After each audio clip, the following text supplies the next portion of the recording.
This week in the gaming and tech section, we have a huge announcement from the creator space and how it's crossing over into the mainstream. We actually have two of those. Plus we have Apple and Google making strange bedfellows and a little bit more to talk about. So let's do that, shall we?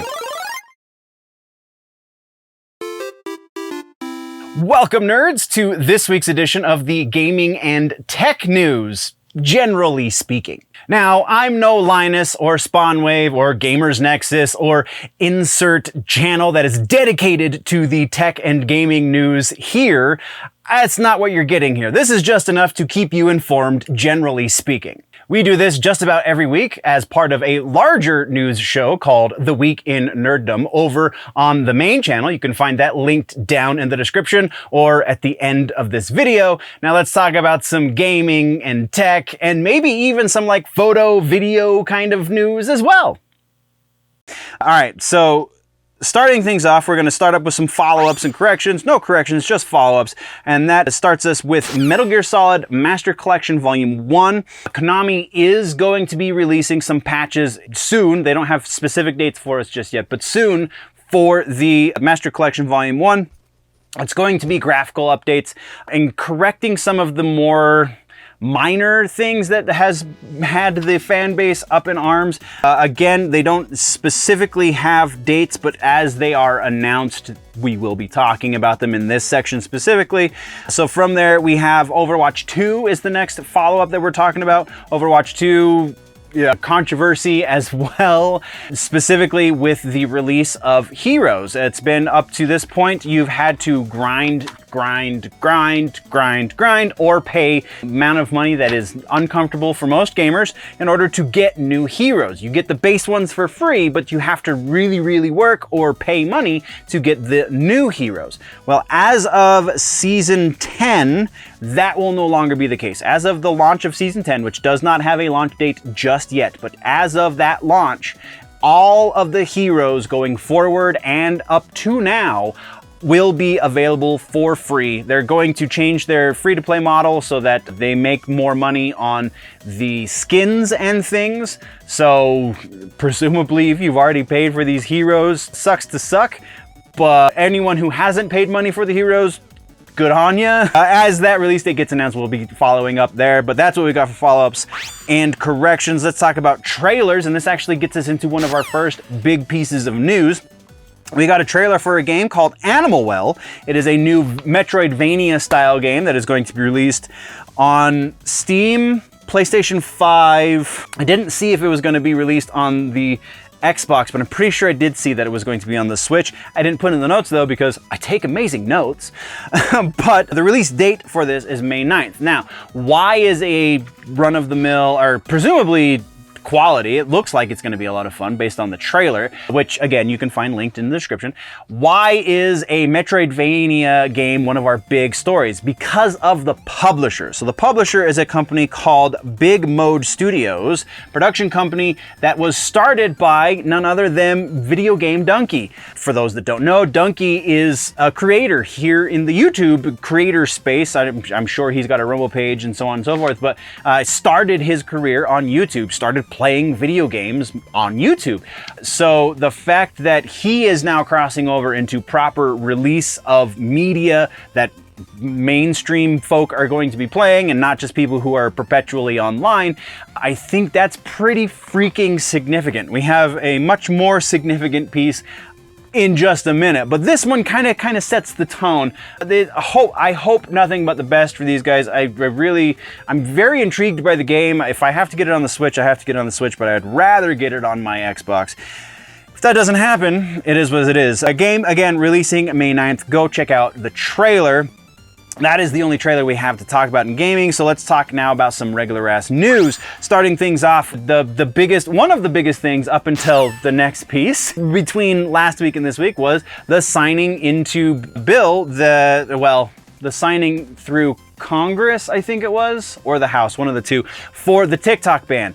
That is not exactly what it is. It is not a ban on TikTok directly. What it is a bill that is going to force the company of TikTok to divest from ByteDance. So ByteDance will be forced to sell its majority stock position with the company. I don't know specifically if it forces ByteDance to divest completely from the company, or if it's just divesting its controlling shares of the company. Either way, what they're trying to do is to get ByteDance's fingers out of the pie, as it were. They don't want ByteDance to have control over the company because the company is so predominant in the States, in the West, that it's worrisome. And this has been a kind of an ongoing issue for years at this point, but it's worrisome how much control the Chinese government has in the company of ByteDance, and therefore in the application of TikTok, which, you know, can be utilized to do many things that can be interpreted as nefarious. So yeah, that went through the House, I believe. It was not Congress, it was the House. It still has to go through Congress, and the president has already said he's going to sign it into law. So again, it will, once that happens, it will be 6 months. ByteDance will have 6 months to sell off their majority shares, and hopefully good things come of it. They have said that they are not going to do that. So if that happens after 6 months, then yes, it will be a ban on TikTok. There are many other news types that can get you into a better breakdown of that if you follow the link in the description. Hopefully that will kind of clear the air a little bit there. It's not a direct ban, it's more of an indirect situation. All right, so that's out of the way. Let's get to the really, really big thing. Mr. Beast. Mr. Beast this week has announced, and it was announced by Amazon Prime, that they are going to be joining forces. Mr. Beast has signed a contract with Amazon Prime to do a game show on their platform, on their streaming platform. This game show, where I don't remember if I put the name of the game show. I did not. There is a name for it, but it's not in my notes because, again, I take amazing notes. But, all right, so this is the significance here. This is going to be a game show. It's going to be one of the biggest game shows in the history of television, honestly. They're trying to set records and stuff with this, which, you know, sure, as well they should, because spectacle gets a lot of eyes on things. The more significant side of this is the fact that Mr. Beast has been given basically carte blanche to do what he wants. The premise of the show is there's going to be 1,000 contestants that are all vying for $5 million in prizes. I don't know if that's going to be directly cash prizes or if it's going to be other kinds of prizes that equal up to $5 million. That has not been made explicit at this point, but a lot has not been made explicit. They're still kind of just painting in broad strokes, which is a good thing. So Mr. Beast was recently on the Colin and Samir podcast, which again, you can find linked in the description, where he's talking more about his mindset going into this, because a lot of weight is resting on his shoulders as far as how people perceive the creator space, how people perceive YouTubers and people who do content creation as a living. Because as it stands right now, most mainstream types, most normies, if you will, don't really see what we do here as any sort of legitimate job of any kind. It's just, you're just having fun all day on YouTube. You're not really doing work. Well, I would say that, you know, having done plenty of quote unquote real work, I've worked with my hands for over 20 years. There is a point to be made, sure, that this is an easier job. 100% not even gonna fight that. It's kind of why a lot of people want to do it, but it is still a valid job. This is still a valid direction to go, and that is kind of what he's showing the world. What Mr. Beast is showing the world right now is, I know how to entertain, and I can do it in a way that entertains the masses and not just the people who like me specifically. So this is huge. This is really awesome. If this fails, which he has said he will not allow, if this fails, it's just gonna set everything up for, you're just a YouTuber. Oh, you're just you're content creator. You don't have any, you need somebody in order to break into mainstream. You need somebody to give you more direction. You can't do it on your own, etc., etc., etc. If this does fail, though, I think all that does, as far as the acceptance into the mainstream, is it just furthers the timetable. If this does not fail, if this does as well as I'm hoping it does, and a lot of other creators, specifically Mr. Beast, are hoping it does, then this incrementally expedites that process, mainstream acceptance. And I think that is huge. I honestly think the Video Game Donkey piece is a step in that direction, but the Mr. Beast piece is a leap in that direction, a giant rocket propelled leap in that direction. So yes, super excited about that. Mr. Beast, good luck to you. I know you will not disappoint the community, because I think that's almost impossible at this point. From there, we do have other news to talk about. Okay, nerds. So, you gotta hit that subscribe button. I'm just saying, like, it's not really an option. Just hit the subscribe button and you can keep getting entertaining news and all of the really great content that we bring you here. All it takes is one little click, and then I get to eat. Yeah. So, that helps out a lot. Alright, let's get back to the show, shall we? Next up, we have Apex Legends is in the news. We had the North American finals were happening over the weekend, or at the end of last week, I believe.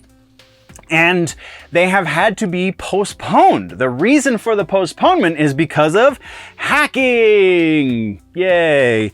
So yeah, the postponement was during the finals, some of the top contenders got hacked. There is still not a whole lot is known as to exactly how this worked, but it was not the actual competitors who were incorporating the mods into their game. Mods were just placed into their game by the hackers. The hackers then took to the chat on the streams of the individual players to announce themselves.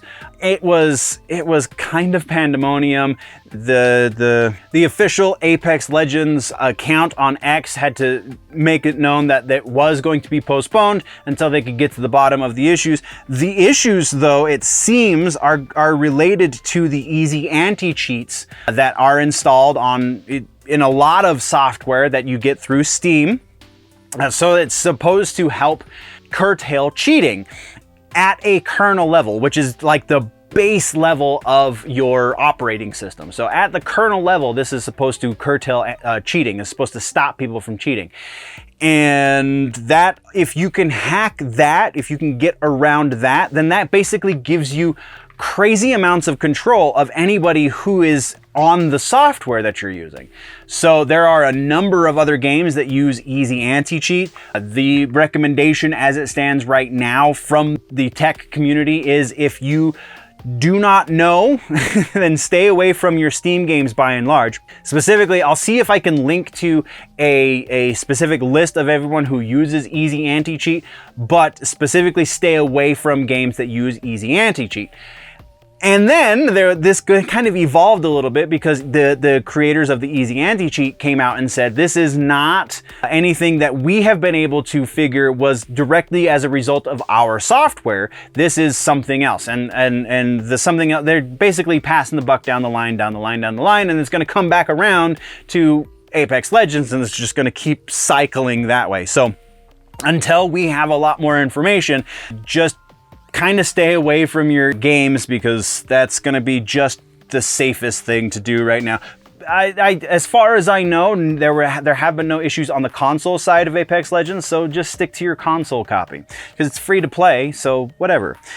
All right, so from there, we have some tech stuff to get out of the way. We have Nvidia. They had a press release last Monday where CEO Jensen Huang revealed the next step in their AI chipsets. The next AI is the GH200. The next chip that they're releasing is the GH200. The GH200 is 4 times, specifically like in raw power, 4 times more powerful than the previous chipset that it is replacing, the H100. And if you put it into Nvidia's new DGX GV100 system, it is reportedly 30 times more efficient. Sorry, it performs 30 times better. So exactly what that means kind of is in relation to AI. So not only is it 30 times more performative, but it is also 25 times less power consumptive. So it works harder for less power. So that's kind of the big stopgap right now, is if we continue the way that we're going. Elon Musk actually just made this comment in a recent interview. If we continue the way we're going, in 3 to 5 years, we won't have enough actual power on the grid to power all of the AI devices that are basically running all of the things that we recognize as AI powered today. So this chip being 25 times more power efficient is kind of incredible all over the board. Now, it has not yet been released as far as public getting its hands on it, any other companies getting their hands on it to test these numbers that Nvidia is claiming. But when it does, it's gonna be crazy. And just to kind of give you one more data-driven example. So GPT-4 currently, the model uses 1.7 trillion with a T, trillion parameters. The GH200 chip is capable of running an LLM like GPT-4 with 27 trillion with a T parameters. So that is incredibly more powerful. It's mind-boggling the amount of power that they're claiming this chip has. So we will definitely be keeping our eyes on that.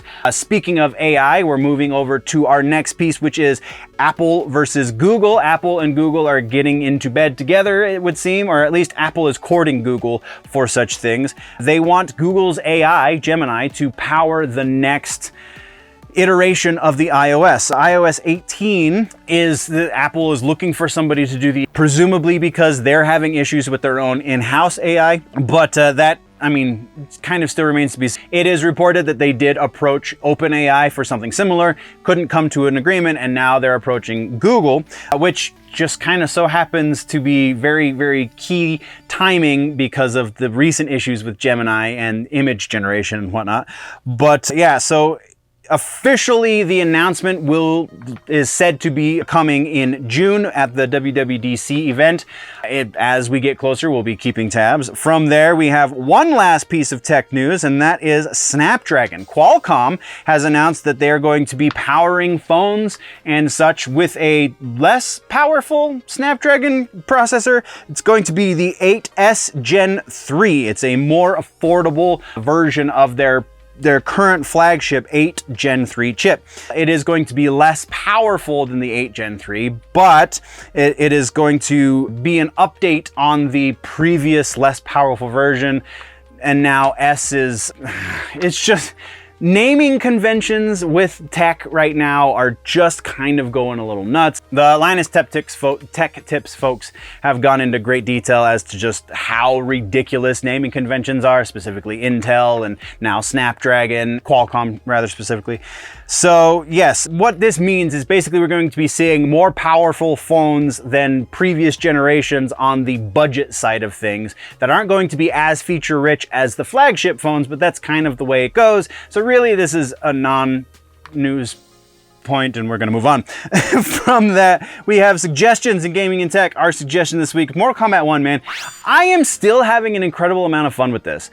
A lot of the issues that people have been complaining about have been worked out at this point. So if you haven't picked up Mortal Kombat 1, I believe it is currently on sale, at least a little bit. I believe it is currently on sale, at least 10, 20%, something like that. We did just have a free-to-play weekend, so you missed that. I think I talked about it in the live show last week. Just incredible fun with Mortal Kombat. Like, I'm to the point now, I haven't completed story mode, but I'm really not super motivated to complete story mode. I've seen how it ends, so I am a big lore nerd, but I already know all the story. I just want to play. I just want to play against people and get online, and that draw for me right now is incredibly powerful. So I just want to share the happiness with everybody and suggest Mortal Kombat 1. If you haven't picked it up and you're a fighting game fan, you should definitely do that. That brings us to the end of the video, nerds. Thank you very much for joining me for the news. Once again, there is a full and probably much more up-to-date and recent episode of the news, the full-length version, if you will, called The Week in Nerddom over on the main channel, linked down in the description, and probably link popping up somewhere around my face right about now. So click on that, go check that out as well, or if you prefer your news in more truncated pieces, then by all means just stick around here and go check out some of the other stuff we offer on this channel. Thank you very much for joining me. We will see you in the next one. Before we go, always remember, nerds, that if it is generally nerdy, it's probably here.